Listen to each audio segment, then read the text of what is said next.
Welcome to Get Organized at Work. I'm your host, Kayla Fahey-Ahrndt, healthcare leader, mom of three, and your go-to guide for ditching the chaos and taking control of your workday.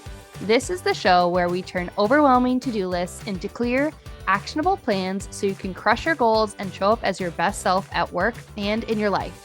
Whether you're here for strategies to stay ahead or systems to simplify your workday, you're in the right place. Let's get organized, have some fun, and make this year your best year in your career yet. Let's dive in. Hello. Welcome back to Get Organized at Work podcast. I'm Kayla, I'm your host, and today we're talking about unplugging to recharge fully. We're going to be talking about smart summer scheduling for leaders and professionals. So I don't know about you, but if you're feeling scattered this summer, you're not alone. Juggling leadership responsibilities, team schedules, maybe even childcare or vacations. It's tough and it can leave you feeling like you can't actually unplug or enjoy time off that you have planned. So we're going to talk about that today.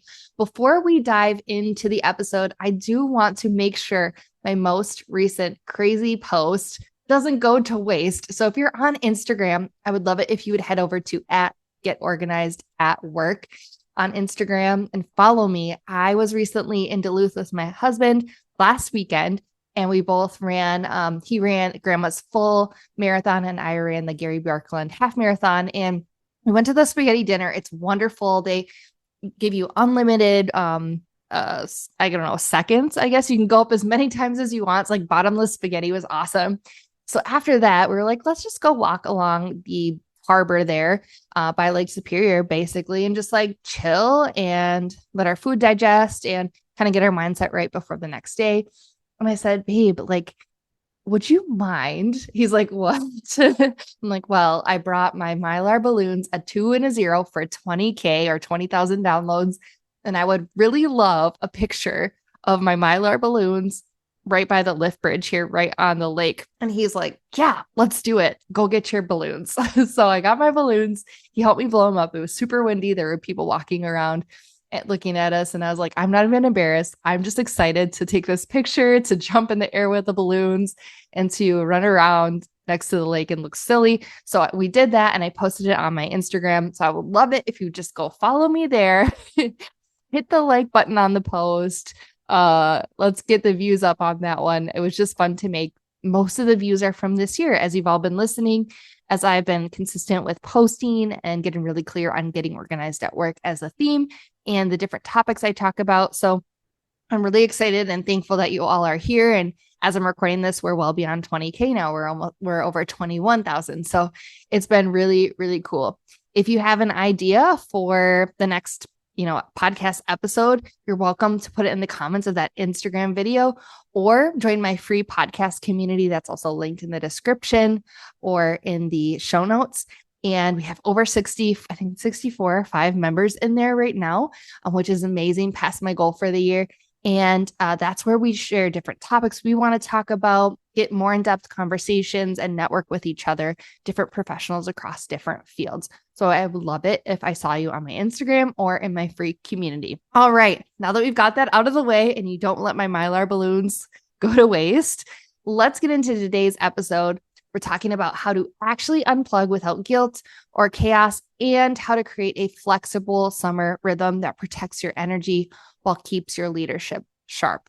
So whether you're a team leader, project manager, or just someone craving more flow in these slow but scorching months, I've got your back. So let's dive in so you can step away from your desk with confidence.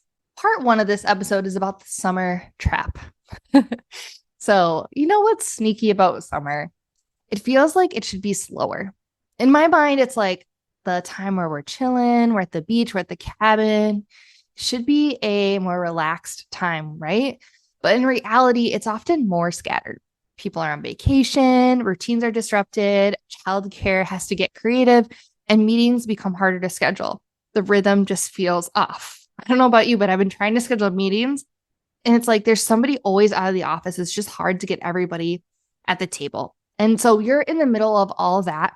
You're still leading. You still have to make your deadlines, right? We still have to get work done. The summer months are the middle months of the year that kind of set you up for whether or not the last quarters of the year go well. So here's the truth. If we don't intentionally protect our energy this summer, it will get pulled into 12 different directions. You might find yourself halfway relaxing, halfway checking Teams messages at the beach, and not 100% recharged. And that's why summer is a perfect time to shift from trying to control everything, which I can't lie. The last couple of weeks, I was like, this isn't working. So what we're going to do is we're going to focus on what we call an intentional rhythm and release. And we're going to let go a little bit in a way that feels good so we can actually enjoy our summer, because we don't get that many summers with our kids, or as we get older, time just goes faster. Let's talk about the next part of this episode, which is modeling the unplug. So when we take time off as a leader, you're not just clocking out, you're actually modeling what sustainable leadership looks like. And let's be honest, I've gotten some hate from this before. Being a public profile on Instagram, I've had people comment on and be like, oh, you're a manager, like you're just taking time off, like you're lucky you actually get time off. And here's the thing, as leaders and professionals, we all have different PTO or time off allowances that we're allowed, right? And we all have different accountabilities and responsibilities, which allows us more or less flexibility in our work. So I know that the way you are able to schedule your time off might look different than someone else's. And we can't just blatantly judge people for whatever that looks like. You have to decide what modeling sustainable leadership or professionalism looks like to you. So I just wanted to preface that. As a leader or a professional on a team, your team watches your boundaries. If you never unplug, they won't either. Especially if you're always available, like, oh, I'm off today, but you can always message me. I know I say that all the time. I say that when I'm around at home, like it's pretty low key. But when I'm on an actual vacation with my family, I'm not available all the time. And that's actually okay. I want them to know they don't have to be plugged in all the time. It's something that you need to decide for yourself what works for you, but also what do you want to model? Number 2, planning time off can reduce guilt. So when you build in the time, when you actually plan ahead for time off, you won't feel like everything's going to fall apart without you. And this is something that I've gotten really good at, having taken 3 different maternity leaves. You have a long runway to plan your time off. So planning for vacation doesn't seem so bad when you can kind of think ahead, like, okay, what needs to continue while I'm gone? What can pause? And it just depends on the length of time you're out or the things that are happening at your work while you're away. But when you plan and give your time to prep, you don't have to feel guilty about it. You're like, I knew about this. My team knows about this. Everyone's prepared. The third thing is that time off improves your leadership intelligence quotient, or IQ, and it gives you clarity and creativity and the stamina to leave well. When it's kind of like when you're in meetings, you have no ideas, but then when you're in the shower, you have them all, or when you're on a walk, you have all the ideas. It's about sort of like letting go and letting your mind wander, process, get away from the day-to-day, the monotony. It helps you become more clear, get excited, have more ideas, and helps you be rejuvenated to come back. So here's how to unplug without guilt or creating chaos. I want you to, number 1, set an out of office plan a couple weeks in advance. 2 or 3 weeks would be great. And block time to prepare key documents, hand off tasks, and communicate to your team and peers. Now, I'm not talking about like you're taking a day or 2 off. That's probably not a big deal. But if it's like a week or 2 weeks, even a week, sometimes you can get away with not a ton of planning, depending on what's going on. But if it's for a longer stretch, this is really helpful. Number 2, I want you to create a while I'm away plan. Bullet out what should happen, what can wait, and who's the point on each item. Who's going to take care of this thing for you while you're out? And for these first 2 things, I want you to think about this. If you don't have time off on your calendar and all of a sudden everyone else is out of office and you find yourself still working, that is a sign that I want you to take some time this week and proactively look at the rest of the year, look at what PTO you have or what time you are still able to take, and just proactively sprinkle some time off in the calendar. Sometimes I find that leaders aren't very good at this or professionals aren't very good at this. And they're like, oh yeah, I'll just figure it out. And then they never do. And they find themselves in a burnout cycle. So something I love to do is put my time off on my calendar a year in advance. I'm lucky to be able to do this, and it flexes, but it just sort of holds the time. So maybe it's the end of the year. I'm looking at the next year's calendar. I'm just like, usually I take the 4th off, right?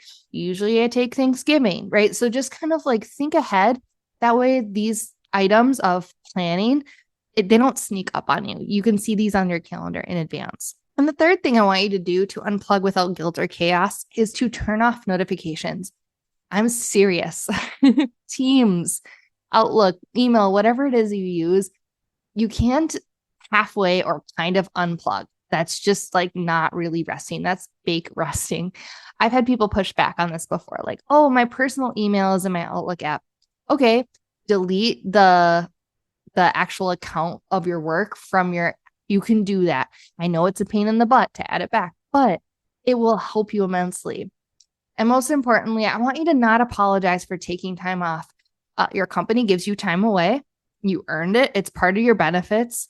And your rest is part of your sustainable leadership. All right. Part 3 of this episode is about flexible summer scheduling.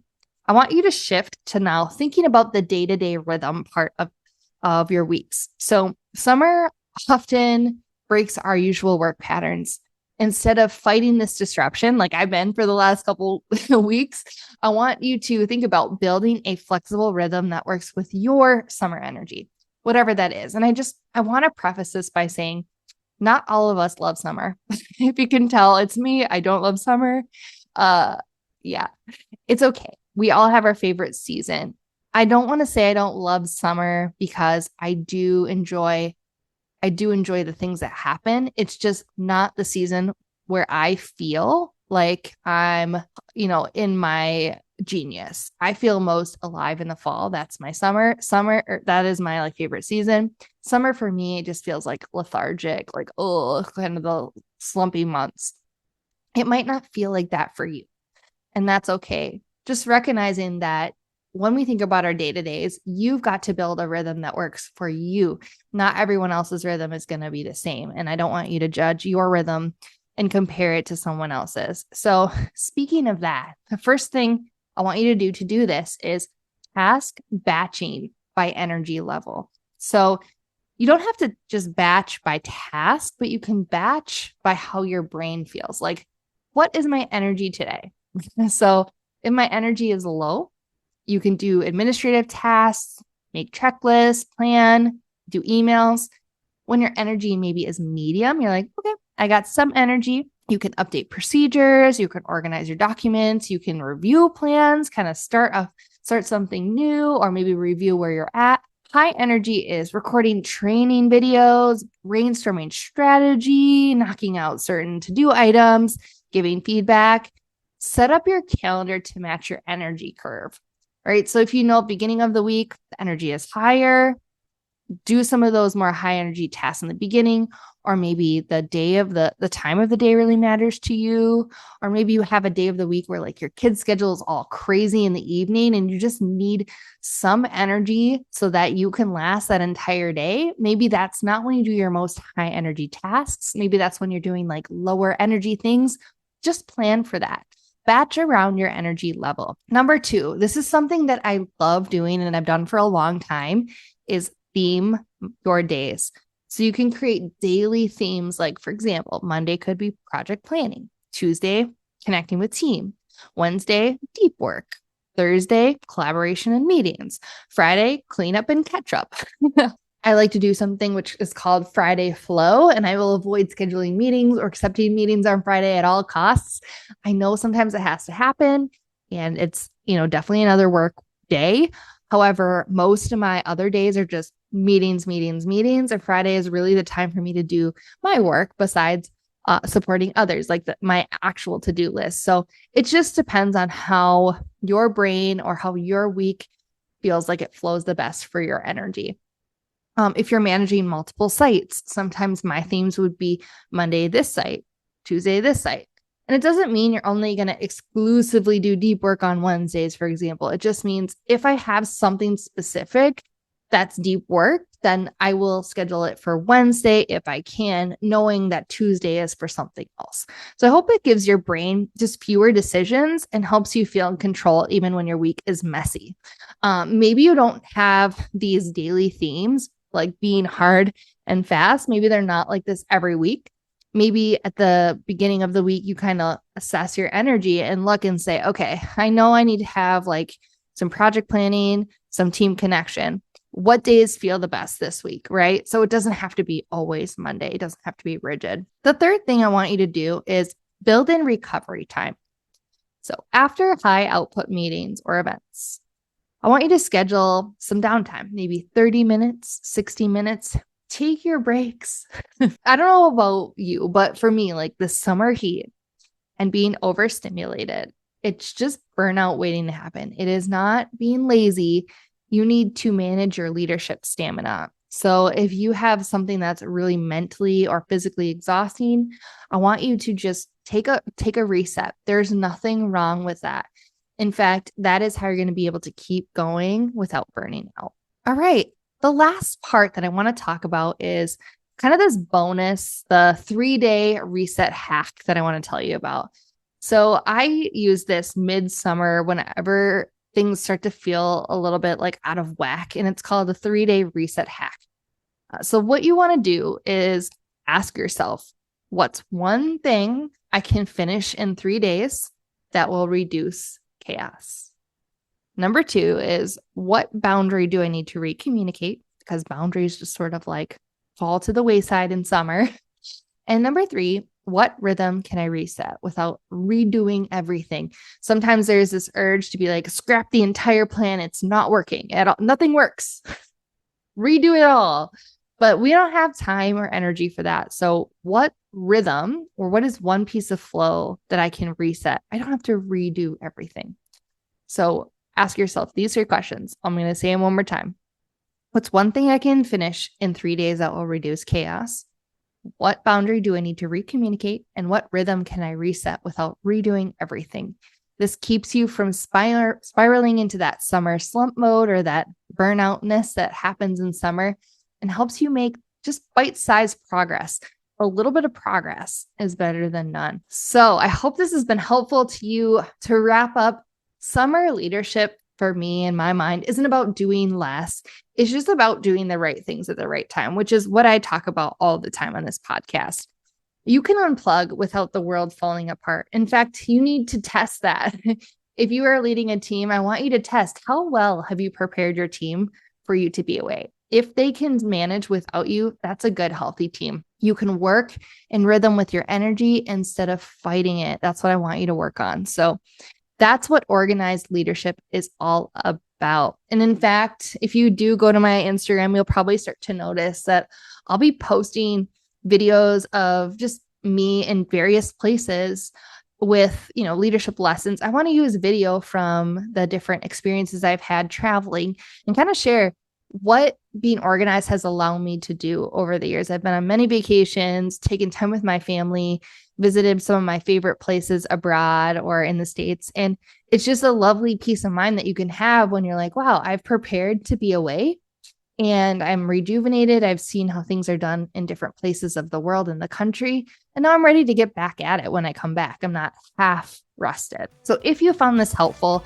I'd love for you to, like you said, follow me on Instagram at Get Organized at Work, or join the Get Organized at Work podcast community.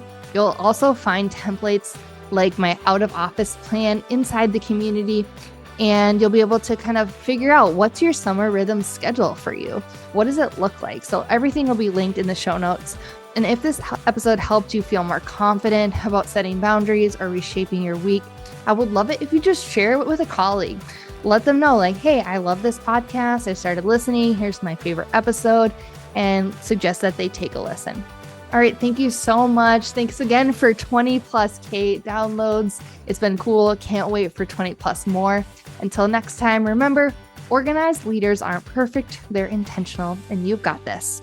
Talk soon. Bye.